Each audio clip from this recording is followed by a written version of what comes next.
Buenos días, mis queridos hermanos. Hoy tenemos el privilegio de seguir nuestro estudio en los profetas menores, el libro de los 12.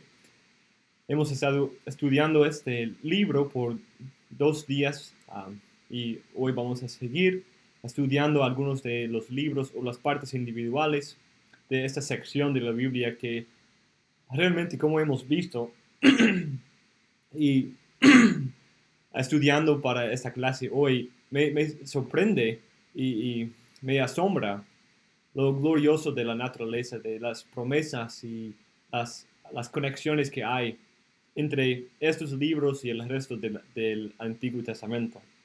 Claramente, sin entender lo que hemos visto en el Pentateuco y los otros profetas, es difícil entender exactamente uh, la grandeza y la hermosura de esos libros. Son llenos de repetición del lenguaje de los salmos, de los poemas del Pentateuco, de los salmos de Samuel, y están haciendo conexiones para revelarnos cómo Dios va a salvar a su pueblo y destruir a todos sus enemigos. Y eso es algo que vamos a ver en varios de los libros que vamos a estudiar hoy. Y vamos a empezar con el libro de Jonás. Vamos a tratar de ir un poco más rápido en el libro de Jonás, ya que es un libro bien conocido y ya tenemos una idea clara de su historia y qué dice la historia del libro. En cuanto a su contexto, según el libro de Segundos Reyes, él estaba profetizando en el tiempo de la prosperidad de Jeroboam. De hecho, él había predicho esa prosperidad en Segundos Reyes 14:25. Él era de la tribu de Zabulón, cerca de Nazaret. Y en cuanto un comentario breve en cuanto al género de ese libro, porque hay muchos debates sobre el género, lo cual está conectado con la historicidad del libro. Si el libro está presentando una historia que realmente ocurrió, una parábola o un mito o una alegoría, y exactamente cuál es la naturaleza. Entonces, nuestra decisión que tomamos en cuanto al género puede informar nuestra decisión en cuanto a su historicidad. Eso es algo que hemos visto en muchas ocasiones, que esa crítica del género, lo cual es una práctica muy importante, entender un género, entender la naturaleza de esos géneros y las reglas de su interpretación. Pero a veces eruditos usan esa crítica del género para negar la historicidad, como en Génesis 1 a 11. Si podemos cambiar el género de ser una narrativa histórica a ser un mito, entonces es es apropiado que la historia realmente no ocurrió, ya que es un género de mito y no se presenta como una historia en un mito, y por eso no tenemos que creer todo lo que la Biblia dice acerca de la creación. O aquí en el libro de Jonás es algo parecido. Pero hay varios problemas. Uno, el libro aquí se presenta a Jonás en una manera parecida a Elías y Eliseo, como ellos tuvieron que ir a Siria para profetizar y ellos hicieron milagros y varias otras cosas que refleja el lenguaje y los eventos de sus ministerios, y ellos también hicieron milagros y tuvieron un ministerio milagroso. Otro aspecto clave es que Cristo mismo hace una conexión entre los eventos de este libro como una muestra de un tipo de su propia resurrección de la muerte. Porque Jonás tiene un tipo de resurrección, según capítulo 2, aunque no es una resurrección en, en los términos exactos, porque él no muere, pero él muere en una manera figurativa. Pero Entonces, ya hay una conexión entre una resurrección como metafórica y una resurrección verdadera. Pero, ¿qué sería el efecto de usar una resurrección solamente parabólica para representar una resurrección verdadera? Yo creo que el negar la historicidad de la vida y los eventos en este libro puede tener consecuencias para nuestro entendimiento de Cristo debido a la conexión que Él hace, y parece que Cristo ve a esa historia como una historia verdadera. No hay indicación de que Él no creía que era un tipo de mito o leyenda. El libro es muy simétrico. Hay los dos primeros capítulos que primero empieza con su llamamiento, su comisión, y como él fuga y trata de huirse de Dios y no cumplir su comisión.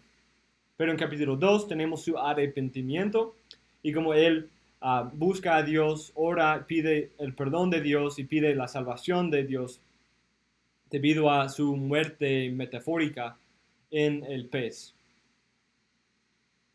Y en capítulo 3 tiene una recomisión, una segunda comisión. Dios va a enviar a Jonás a Nínive.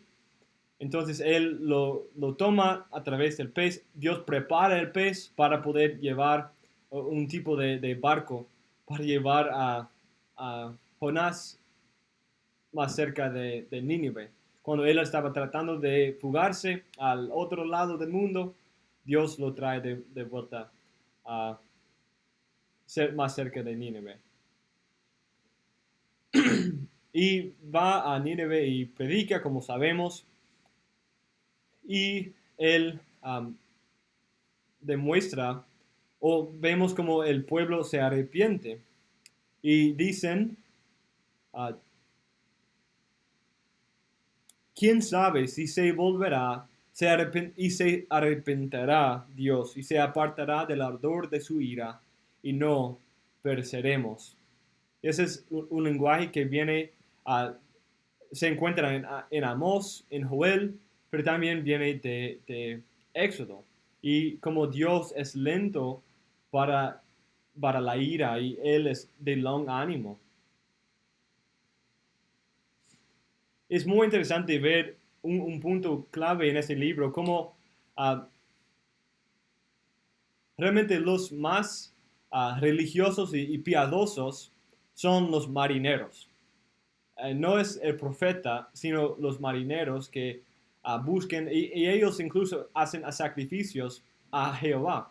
Cuando ellos saben que es Jonás un siervo de Jehová, un judío, y es por eso que viene la tormenta, sirven a Dios y oran a Dios y piden el perdón y la ayuda de Jehová. Aunque realmente Jonás no lo está haciendo. Y en una manera parecida, Jehová envía a Jonás para predicar arrepentimiento y buenas nuevas a Nínive y llamarles al arrepentimiento. Pero Dios está más dispuesto a salvar a Nínive que Jonás. Jehová tiene un corazón más dispuesto a recibir su arrepentimiento que Jonás. Jonás no quiere que se arrepienta, no quiere. Y es por eso, no fugó de Nínive y de esa comisión por temor, porque los asirios eran muy violentos y tenían una reputación de mucha inmoralidad y, y maldad. Pero Jonás, él está fugando por esa razón. En versículo, en capítulo 4, al principio él dice, y oró a Jehová y dijo, ahora, oh Jehová, ¿no es esto lo que yo decía estando aún en mi tierra? Por eso me apresuré a huir a Tarsis, porque sabía yo que tú eres Dios clemente y piadoso, tardo en enojarte y de grande misericordia, y que tú arrepientes del mal. Entonces, Jonás no quería que se salven, no quería que se salvaran, que Dios tuviera misericordia de los ninevitas. Él quería que se destruyeran. Entonces es interesante ver que quizás él no les llamó a arrepentimiento, porque hay como la connotación, la implicación de un tipo de mandato o una profecía condicional, que Dios les va a juzgar y destruir si no se arrepienten. Pero el mensaje de Jonás es solamente de juicio, de condenación. Pero aunque Él no les llama, no les ruega arrepentirse, Dios todavía obra en ellos para el arrepentimiento. Y ese libro nos demuestra algunas cosas importantes. Uno, un tema que hemos visto, que vimos en Abdías y en otros libros, y desde el principio, que el plan de Dios incluye también a las naciones, que Dios tiene un corazón también para salvar a un pueblo de las naciones, de entre las naciones. Y la salvación es del Señor. Hace referencia a Éxodo 34 y esa revelación de quién es Dios. Y como esa misericordia, gracia, tardo de enojarse de Dios, es para el bien de la salvación de todo su pueblo desde todas las naciones. Eso también nos comunica la idea de la resurrección, algo que hemos visto en Ezequiel y también que vamos a ver en el Nuevo Testamento, como Cristo destaca que Jonás, al ser tragado por el pez, en una manera metafórica, se muere y va hasta la muerte, hasta Seol, dice en capítulo 2. Y de hecho, es muy interesante pensar cómo Jonás usa a Salmo 16. Salmo 16 aparece, el lenguaje de Salmo 16 aparece en Jonás 2. Y es este pasaje que Pedro cita cuando él defiende la resurrección de Cristo. Cuando él dice que el Antiguo Testamento había profetizado de la resurrección de Cristo, él cita a Salmo 16. Pero Cristo, él usa a Jonás. Y claramente con referencia a capítulo 2, porque es en capítulo 2 donde la naturaleza de la resurrección se hace más explícita. Pero es interesante ver la conexión intertextual entre Salmo 16 y Jonás capítulo 2. Y esos dos capítulos de la Biblia que tienen ese énfasis en cómo Dios rescata a su ungido, a su pueblo de la muerte. Y como el Nuevo Testamento usa los dos pasajes para aplicar ese mensaje de la resurrección a Cristo y su resurrección. Otro punto clave aquí en cuanto a capítulo 2 de Jonás es ver el lugar central que tiene en el libro de los 12. Como dije en la primera clase sobre ese libro, hay dos poemas, los dos que vamos a mencionar hoy, que demuestran los temas centrales del libro de los 12 y también hace muchas conexiones con los poemas del Pentateuco y los poemas en el libro de Samuel y los Salmos. Aquí encontramos en Jonás, casi cada frase tiene un paralelo en el libro de los Salmos. Y de hecho, un salmo que aparece mucho es el Salmo 18. Y algo interesante allí es que el Salmo 18 aparece dos veces en la Biblia. Es un salmo repetido. Pero ¿dónde es la otra ocasión? Segundo Samuel 22.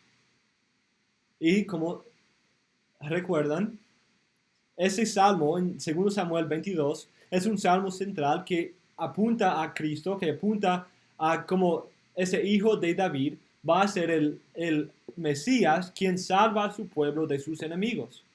Y es ese salmo que también se usa en Jonás capítulo 2 y también en Habacuc capítulo 3. Los dos salmos claves del libro de los 12. Entonces, esa tesis que hemos estado desarrollando a lo largo de esa clase, de la importancia de notar esas estructuras, esas estructuras que usan a los poemas como costuras bíblico-teológicas para unir todo el Antiguo Testamento, se repite aquí también.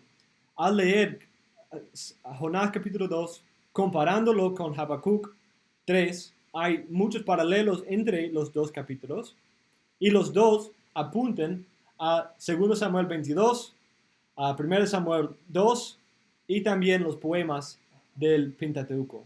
Y esos dos poemas no solamente apuntan atrás, pero también están apuntando al futuro. Cuando Cristo, el Rey prometido, el Hijo de Abraham prometido, el quien se resucita de entre los muertos y salva a su pueblo de todos sus enemigos, quien es Jehová, según Habacuc 3, es el quien viene para cumplir todas esas promesas. Que esas promesas que no solamente aparecen aquí y allá en el Antiguo Testamento, pero de hecho esas promesas son las costuras mismas que unen todo el Antiguo Testamento. Esas promesas se encuentran en las partes del Antiguo Testamento que sirven para unir todas las partes. Cristo realmente es lo que ata todo el Antiguo Testamento en un todo orgánico y completo.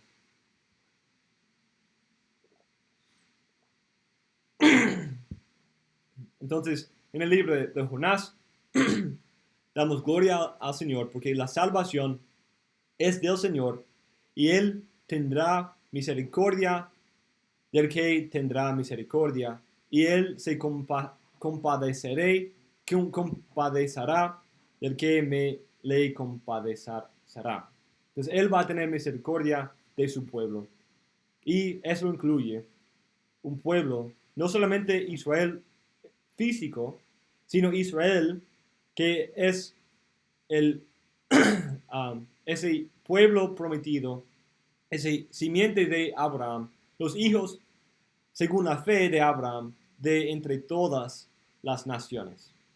Y esa conexión es algo importante para entender la conexión en Oseas, porque Romanos 9 incluso usa ese pasaje de Oseas 2 sobre lo amí y lo ruama, entendiéndolo de esta manera, porque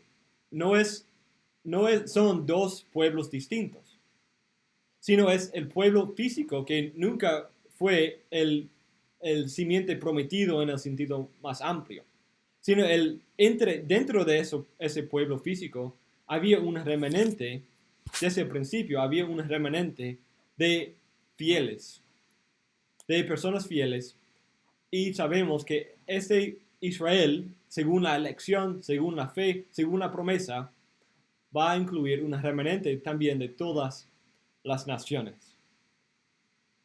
en un nuevo Israel. El libro de Miqueas es un libro muy parecido al libro de Isaías.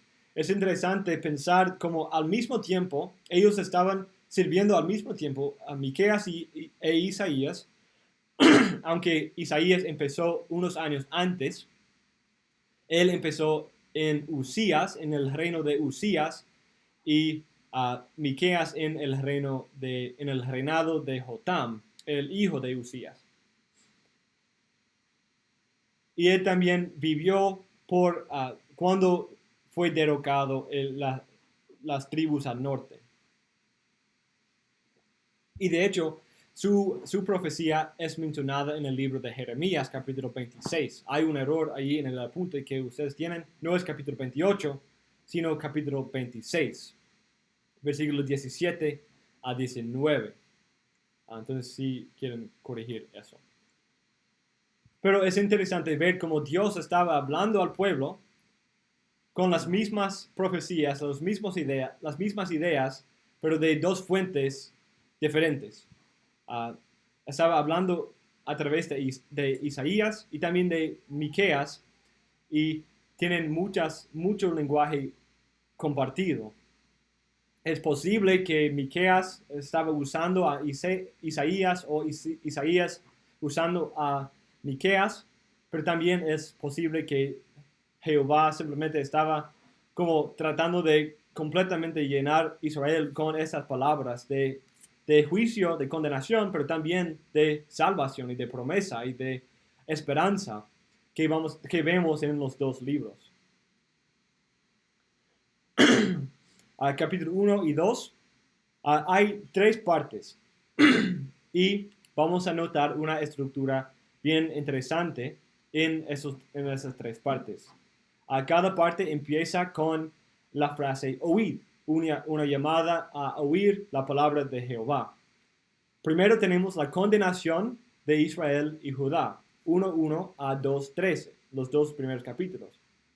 Capítulos 3 a 5 hablan de juicio y una condenación de los reyes falsos y los pastores falsos de Israel, pero una promesa del reino mesiánico.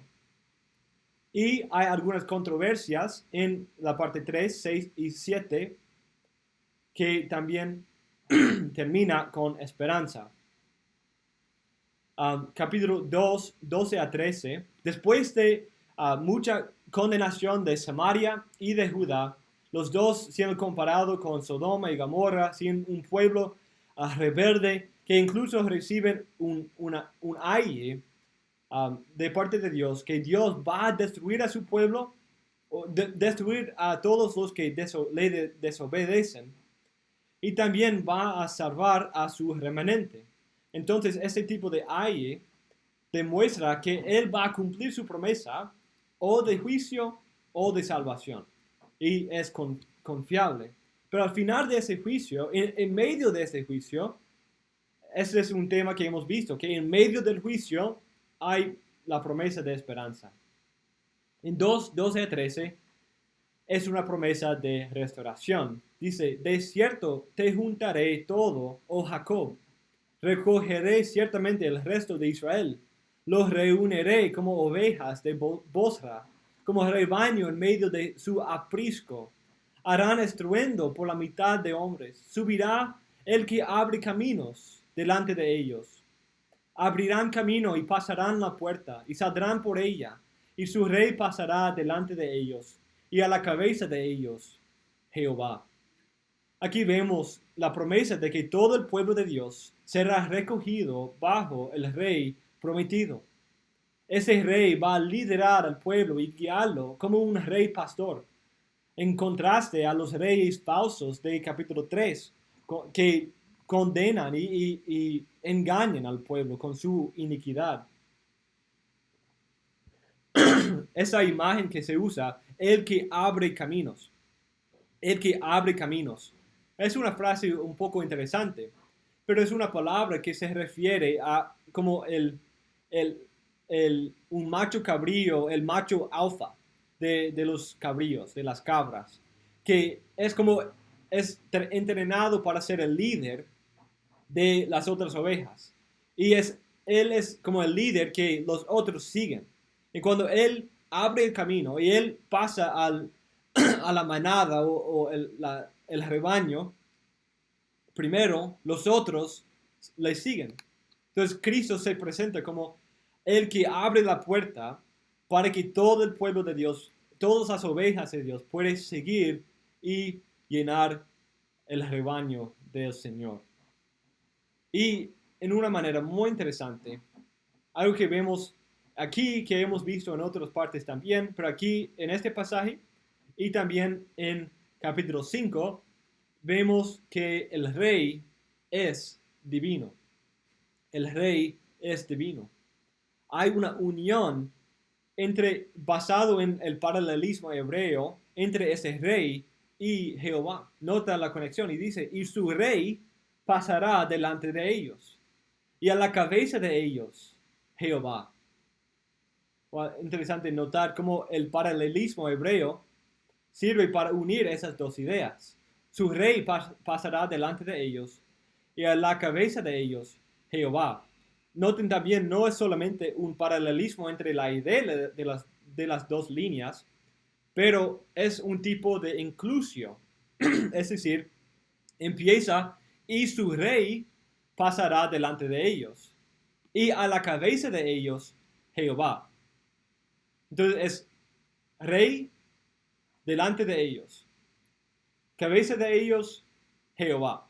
Entonces en las dos partes, las exteriores, como un braquetes o paréntesis que es una técnica que se llama inclusio, es rey y Jehová que están siendo unidos y tienen un paralelo más claro entre esos dos términos que forman parte de ese paralelismo, pero sirve para unir la idea del rey con la idea de Jehová, con Jehová mismo.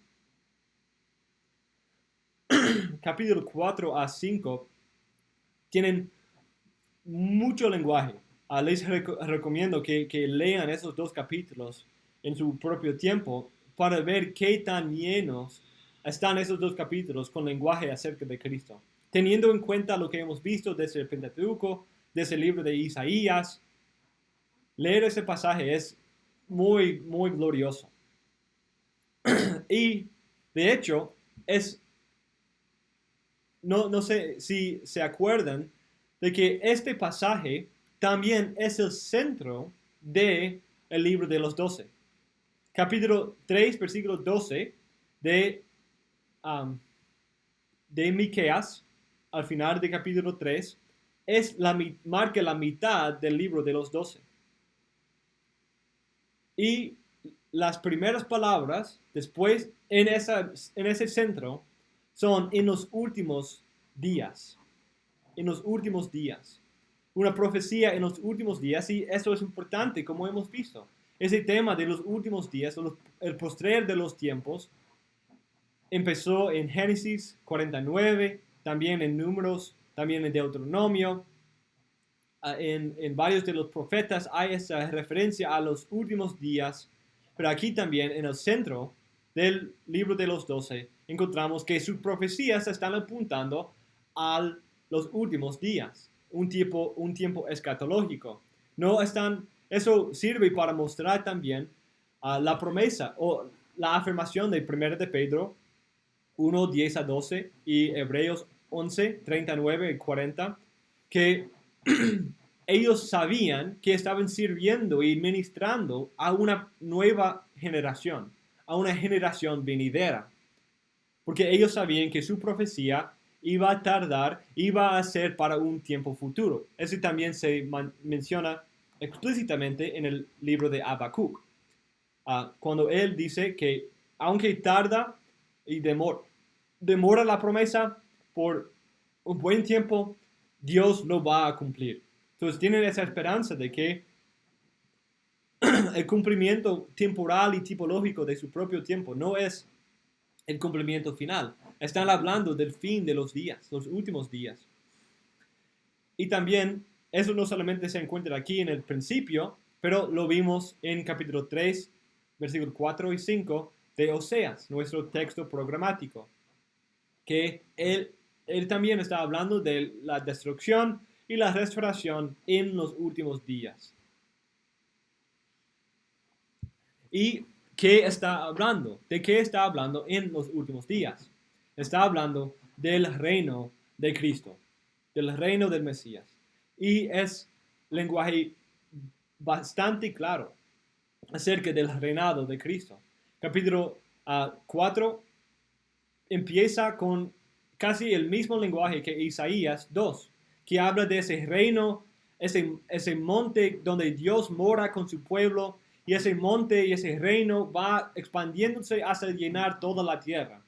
Esa es una idea que, según G. K. Beale, Dr. Richard Barcellus y otros, es un tema que empezó en el libro de Génesis. Eso fue la meta de Adán, llenar y expandir el lugar, el monte de Jehová, el jardín de Edén, el templo de Dios, hace llenar toda la tierra.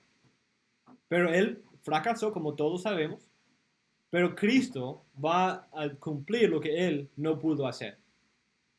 Cristo va a llenar toda la tierra con el conocimiento de Dios. Eso es un tema que viene en el libro de Habacuc, que como las aguas cubren el mar, la tierra será llena del conocimiento de Dios.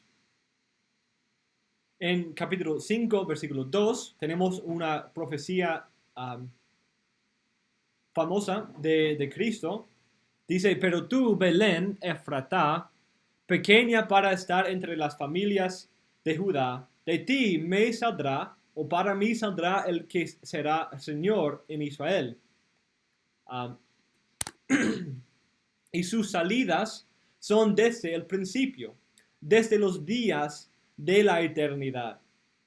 Entonces, este rey prometido, el Señor, el líder, el gobernante de Judá, de Israel, quien viene de Jehová, es eterno. Wow, eso es algo que había mencionado, que según Miqueas, Jehová es el Mesías. El Mesías es divino. Aquí es desde los días de la eternidad. Nota la importancia de esa frase, de esta conexión, cuando Mateo cita este pasaje en cuanto al nacimiento de Cristo en Belén. Y como él puede decir que este hijo que está naciendo en Belén es Emmanuel, Dios con nosotros. Él entendía esa conexión también. Ese rey, según capítulo 4 a 15, ese señor, ese gobernante que nace en Belén, también va a liderar a su pueblo a un reposo. Él va a liderar un nuevo éxodo y él va a destruir a todos los enemigos de su pueblo. Capítulo 6 y 7 hablan de más juicio y la justicia del Señor, y como Dios va a destruir a los malvados. Pero empezando, y en una manera interesante, ese tema, esos capítulos comunican un tema que hemos visto también desde el principio, como esa guerra que hay entre el simiente prometido y el simiente de la serpiente, que siempre el simiente de la serpiente persigue y oprime a los hijos de la mujer, a los hijos de la promesa. Eso vimos en esa promesa, en Caín y Abel, en Ismael e Isaac, en la vice o la otra esposa en Aná y la otra esposa Peniel o Penuel, algo así. Cuando ella se burlaba y perseguía a Ana, y él dice que esa persecución sigue porque los malvados siempre persiguen al pueblo de Dios. Y en una manera interesante, 7:6 es citado en Mateo 10, 35 y 36, que habla de ese mismo punto, que los hijos del mundo van a perseguir y los enemigos del pueblo de Dios van a ser los de su propia casa, los de su propia casa, su suegra, su padre, sus hijos van a perseguirles porque debido a esa lucha que hay entre el simiente prometido y el simiente de la serpiente.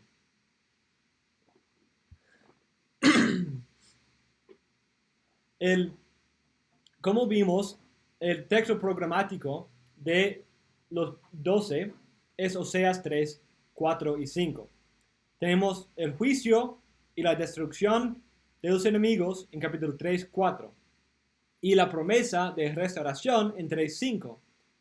Aquí en el libro de Miqueas vemos la conexión íntima que hay entre estos dos aspectos. Porque la salvación del pueblo de Dios depende de la destrucción de sus enemigos. ¿Cierto? Para salvar y rescatar a su pueblo, Dios tiene que destruir a los enemigos. Y al destruir los enemigos, está salvando a su pueblo. Entonces, esas dos ideas son dos caras de la misma moneda. Tenemos el juicio en relación con los enemigos es destrucción, pero en relación con los de la promesa es salvación.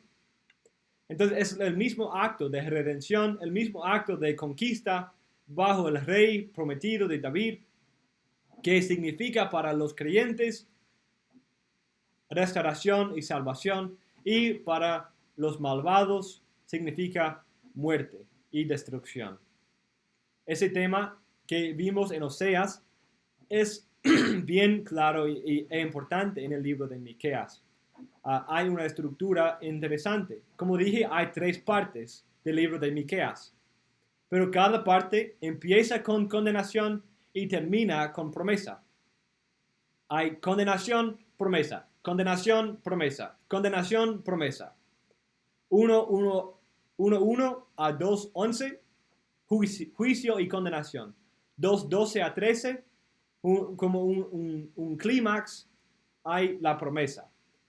3:1 a 12, juicio. 4:1 a 5:15, la parte central del libro, la promesa de la restauración bajo el rey prometido. 6:1 a 7:6, juicio y condenación, y la promesa termina el libro en 7:7 a 20. Ese intercambio entre juicio y promesa, condenación y salvación, destrucción y restauración, es algo que une el libro de los 12, el libro de Oseas, y es una estructura bien importante en el libro de Miqueas. Y eso sirve para mostrarnos ese tema que vimos en la promesa de Génesis 3:15, que la salvación viene a través del juicio. El juicio de la serpiente es el mismo acto que implica la salvación de la promesa. Aquí lo vemos también. La destrucción de los enemigos es la salvación para los hijos verdaderos. En tercer lugar, en este día vamos a ver el libro de Nahum. Él está hablando a Nínive. Él está sirviendo en un tiempo donde no hay muchos profetas que vienen de ese periodo, en los años 600. Los años 600. Él, como Jonás, está profetizando contra Nínive. Pero es unos 150 años después de Jonás, y claramente han dejado su arrepentimiento que ocurrió en Jonás. Y con las siguientes generaciones han regresado a su maldad, iniquidad y pecaminosidad. Y aquí no hay esperanza. Como en Jonás había esperanza de arrepentimiento y que Dios iba a alargar su prosperidad por un tiempo más si se arrepintieran. Pero aquí no hay esperanza. Dios los va a juzgar y dice en 663, Asiria había conquistado la ciudad de Tebas, una ciudad en Egipto. Y el libro de Nahum usa ese acto, ese evento, como una muestra de la inevitabilidad de su propia destrucción. Dice, como Tebas no pudo prevenir su juicio y su destrucción por ustedes, tampoco ustedes van a poder evitar la destrucción que viene. Y eso ocurrió en 612. Entonces, claramente él está profetizando entre ese periodo, entre 663 y 612. más que muchos otros libros, el libro de Nahum, un punto importante de entender en su libro es el uso del lenguaje figurativo.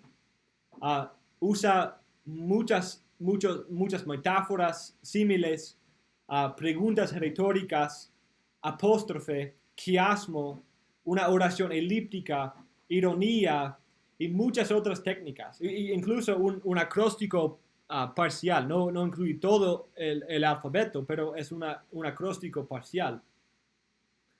Y todo eso sirve para comunicar la idea. Es importante prestar atención a eso. Empieza con una teofanía.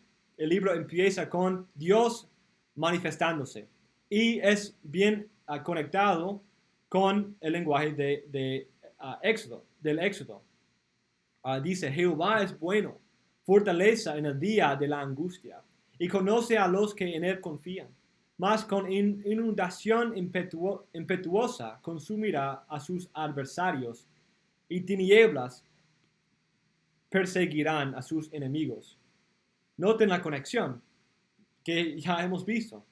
Para su pueblo que confían en él, él es una fortaleza. Él es protección, amparo en el día de la angustia. Pero en el día de la angustia, para aquellos que no confían en él es una inundación impetuosa que consume a sus adversarios y tinieblas que persiguen a sus enemigos. Noten la conexión. En el día de la angustia tiene los dos aspectos, como dije ayer. Para los que crean, salvación, hay un refugio, un amparo, pero para que aquellos que desobedecen, no confíen en él, que no anden por la fe, hay juicio y condenación, destrucción de los enemigos.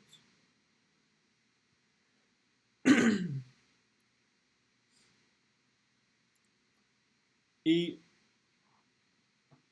necesitamos ir al libro de Habacuc para poder terminar nuestro tiempo hoy. Habacuc, no sabemos mucho de él. Algunos han dicho que él es el Habacuc que se menciona en 2 Reyes 8, pero eso fue durante el tiempo de 842 a 815. Y eso no es muy probable debido a los temas que se encuentran en el libro. Parece que él está hablando alrededor del tiempo de Nahum, algunos años antes del tiempo de la destrucción por Babilonia en Judá, porque él está quejándose de quizás del el regreso a la iniquidad y la inmoralidad debajo de los sucesores de Josías, cuando Josías impuso las reformas religiosas y morales, pero sus sucesores no seguían el mismo ejemplo. Entonces quizás él está quejándose de eso y también está escribiendo en un tiempo cuando Babilonia o los caldeos estaban creciendo y expandiéndose. Y esto los pone en el tiempo cuando Asiria empezó a declinarse o regresar. Pero el libro tiene mucha semejanza al lenguaje de los libros de sabiduría, los libros sapienciales, como Job, o quizás Salmo 73. Es una pregunta. Hay tres partes. Primero, él tiene un tipo de debate con Dios. Segundo, él pronuncia 5 ayes en contra de Babilonia. Y termina con un salmo bien importante. Ese diálogo que él tiene con Dios empieza con la pregunta: ¿por qué tu pueblo, por qué estás permitiendo que los pecadores y desobedientes permanezcan en tu pueblo, entre tu pueblo? El pueblo de Israel estaba pecando, no estaban siguiendo la palabra de Dios, no estaban obedeciendo su ley, y está diciendo: ¿por qué no haces algo? ¿Por qué no condenas a estos malvados? Pero la respuesta a Habacuc no le gusta la respuesta de Jehová. Jehová dice, ok, yo voy a enviar a los caldeos para juzgar a Israel. Yo voy a tratar con su pecado. No lo voy a dejar sin juicio, sin castigo, sin ser tratado. Yo voy a enviar a los caldeos. Pero Habacuc se sorprende y dice, ¿cómo puedes usar un pueblo aún más pecaminoso para juzgar tu pueblo? ¿Cómo puede Dios usar una herramienta pecaminosa en juicio a un pueblo pecaminoso? Pero eso es algo que Dios ha hecho. Lo vimos en la conquista. Israel no era un pueblo perfectamente justo, pero era un pueblo pecaminoso. Pero los usa para juzgar a los cananeos. También en el libro de Isaías, Jehová habla en una manera retórica a Asiria y le llama su martillo o su herramienta para el castigo. Y el martillo no debe jactarse contra el que lo usa. Y tampoco Asiria debe quejarse en contra de Dios. No debe jactarse frente a Dios, pero debe humillarse y arrepentirse.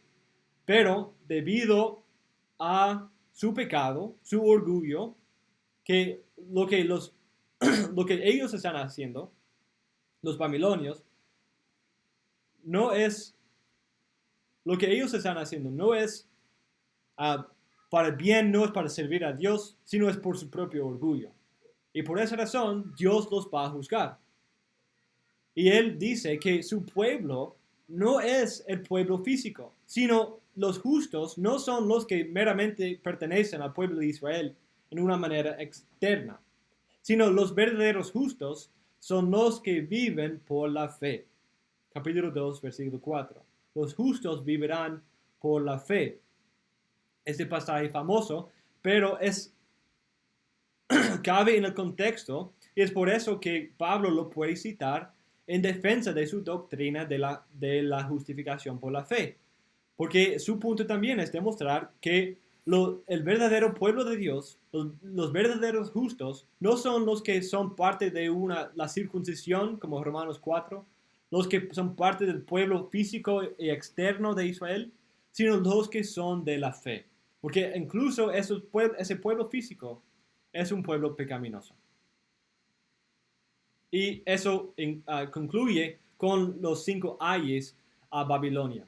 Como Dios los juzga, aunque son su herramienta para juzgar a Israel, ellos también van a ser juzgados debido a su propia pecaminosidad. Y aquí encontramos la esperanza de cómo Dios va a cumplir su promesa de restauración. Cuando dice, como mencioné antes, porque la tierra será llena del conocimiento de la gloria de Jehová, como las aguas cubren el mar. Dios va a restablecer su pueblo y llenar toda la tierra con su pueblo, con su presencia, con el conocimiento de su gloria. Y el salmo que concluye ese libro cabe muy bien en el tema de ese libro y también nos demuestra los temas centrales de todo el libro de los 12 y de hecho todo el libro del Antiguo Testamento. Él empieza con temor y una petición a Dios que Él revivifica su obra y que tenga misericordia, que en su ira recuerde la misericordia. Ese es el tema que hemos visto. En medio del juicio, en medio de tu juicio sobre tu pueblo, que recuerdes la misericordia, que recuerdes de tu promesa y que tengas misericordia de tu pueblo. En capítulo 3 a 15, encontramos una teofanía parecida a la teofanía de Nahum 2 a 8. Y encontramos la repetición de la destrucción de los enemigos. Dios se presenta en esa teofanía, se presenta como un guerrero que lucha y destruye a todos sus enemigos. Él es un guerrero que conquista a todos sus enemigos, como Números 24:17 y también como Génesis 3:15 afirmaron. Y noten la conexión entre este pasaje y Génesis 3:15. Escuchen versículo 13. Saliste para salvar a tu pueblo, para salvar a tu ungido. Destrozaste la cabeza de la casa del impío, descubriéndolo de arriba a abajo. Destrozaste la cabeza de la casa del impío. Noten la conexión. Como hemos visto, el mismo acto que significa destrucción y el aplastar la cabeza del enemigo es lo que salva a su pueblo. Eso es bien paralelo a Oseas 3, 4 y 5. Como tenemos juicio, condenación y también salvación y restauración. Y ese salmo nos ayuda a entender que esa salvación prometida es algo escatológico. Debemos ver las muchas conexiones entre ese salmo y el salmo de Jonás y también muchos de los salmos en el libro de Salmos y especialmente el Salmo 18, lo cual también se repite en 2 Samuel 22. Como he dicho, estos dos salmos que aparecen aquí en Habacuc 3 y Jonás 2 sirven para unir todo el libro de los 12 alrededor de ese lenguaje de una promesa del fin de los tiempos, cuando el rey prometido salva a su pueblo de todos sus enemigos. Y el libro de Habacuc nos demuestra ese aspecto bien claramente. Y él termina con estas palabras gloriosas. Con todo yo me alegraré en Jehová y me gozaré en el Dios de mi salvación. Jehová el Señor es mi fortaleza, el cual hace mis pies como de ciervas y en mis alturas me hace andar. Esa es una conexión conectada con las promesas que hemos visto en Nahum, como Dios es fortaleza para su pueblo, en Jonás, como Él es el Dios de su salvación, y también de Salmo 18, ese lenguaje, el cual hace mis pies como de ciervas y en mis alturas me hace andar. Viene de Salmo 18. Y eso sirve para unir todas esas promesas y esas profecías en como Jehová mismo va a venir para salvar a su pueblo de sus enemigos en la persona de ese rey prometido. Y sirve también como para demostrar el punto que hemos hecho, que en los profetas menores el Mesías es divino. El Mesías es Jehová mismo, quien viene, Emmanuel, Dios con nosotros, para salvarnos de todos nuestros enemigos, muriendo en nuestro lugar, destruyendo a nuestros enemigos y rescatándonos de nuestra iniquidad y nuestra pecaminosidad, la cual es la razón por nuestro alejamiento de nuestro Dios. Y por eso podemos dar muchas gracias a nuestro Señor por su fidelidad a su promesa, y como Cristo ha cumplido esas promesas y podemos confiar completamente en Él, lo que Él ha empezado y comenzado, Él va a llevar a su perfección. Y gloria a Dios por su palabra.